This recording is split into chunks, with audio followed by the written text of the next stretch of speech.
नमस्कार। प्रस्तुत है आज का चिंतन। भौतिक बड़प्पन और आत्मिक वर्चस्व की विवेचना करते हुए गुरुदेव ने कहा, लोग बड़प्पन के पीछे अंधी दौड़ लगा रहे हैं और महानता की गरिमा भूलते जा रहे हैं। अहंता का पोषण करने वाले साधन जुटाने में जितनी रुचि देख पड़ती है, उतनी यदि दिव्यता के अभिवर्धन में लगी होती तो नर पशु से ऊंचा उठकर मनुष्य ने नर रत्न और नर नारायण का पद प्राप्त कर लिया होता। निर्वाह के लिए धन की आवश्यकता उचित है, पर जिनके पास गुजारे के लिए साधन मौजूद हैं, वे संग्रह के पीछे क्यों पड़े हैं? जिनके पास पूर्व संग्रह आजीवन निर्वाह कर सकने जितना मौजूद है, फिर भी वे कमाई की हविष्य में जुटे हैं। यदि वे इसी दिशा में लगी अपनी क्षमता को लोक कल्याण में लगा सके होते तो कितना अच्छा होता। गुजारे भर के लिए उपार्जन संग्रह आवश्यक बची शक्तियों का विश्व मानव के चरणों में समर्पण की नीति अपनाकर चला गया होता तो मनुष्य संतुष्ट भी रहता, अनाचार भी न करता और लोक कल्याण की दिशा में बहुत कुछ हो सका होता।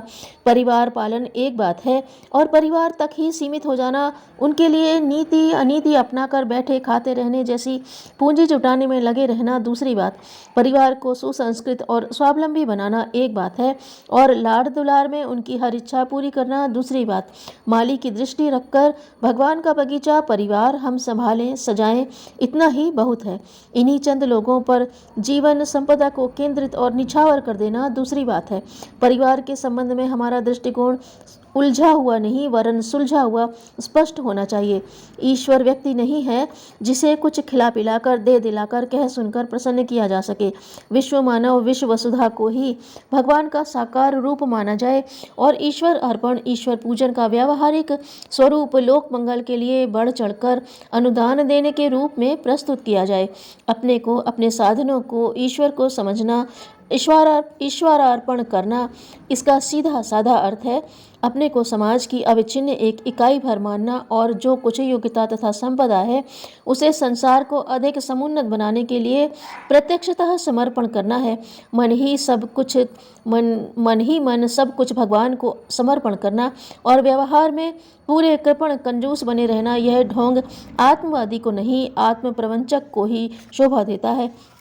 ईश्वर से प्रेम करना अर्थात उत्कृष्टता से प्यार करना ईश्वर पूजन अर्थात उत्कृष्टता के अभिवर्धन में किया गया त्याग बलिदान है। संकीर्णता और लिप्सा को नियंत्रित किए बिना, सेवा और परमार्थ का व्रत लिए बिना सच्ची ईश्वर भक्ति किसी के लिए संभव हुई है और न आगे होगी। ईश्वर को एक प्राणी मानकर उसे बहलाने फुसलाने के ढोंग रचते रहने वाले न भक्ति का स्वरूप समझते हैं और न उसका प्रतिफल प्राप्त करते हैं। भौतिक संपदाओं की इतनी भर आवश्यकता है जिससे अपना और अपने परिवार का पोषण हो सके। दूसरों पर आतंक जमाने, आकर्षित करने और उन पर अपनी दृश्यमान विशेषताओं की छाप डालने की बाल क्रीड़ा भावनात्मक बचपने की निशानी है।